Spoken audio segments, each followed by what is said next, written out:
Next, part 5, conditional statements match. Number 1 is cafe ordering system. Pinapa-input natin dito si user ng menu choice. So, price none. So, kapag ang pinili ni user is coffee, ang price niya is 100, print price. Tapos, kung magkano yung makakalculate niya. Ito naman, kapag pinili is tea, ang price niya is 50. Tapos, juice, ang price niya is 60. Ang water, ang price niya naman is 20. Kapag nag-input si user ng wala dito, ang i-print niya is invalid choice. So, price daw is not equals to none. Takeout is pinapatanong natin si user kung gusto niya bang takeout. Pumili siya yes or no. Kapag pinili niya is yes, mag-add tayo ng 5. Kapag nag-no naman siya, mag-exit lang yung code natin. So, next. Grade remarks with match.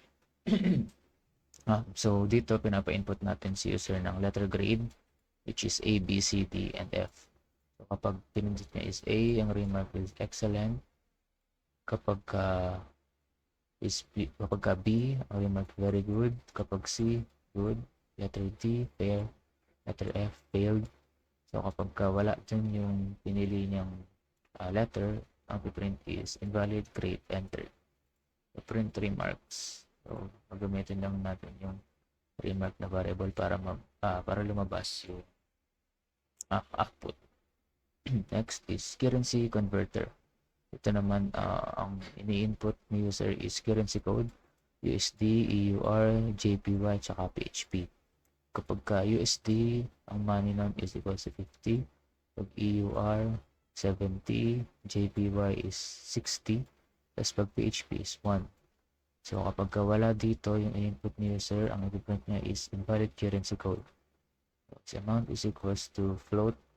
Pag nag-enter ng amount, si user, hinihingi natin kung ilan yung amount na i-enter niya. So, dito i-calculate niya yan. So, total is equals to money times amount. So, print total in PHP. So, PHP total .2f. Para lumabas yung makakalculate nitong total.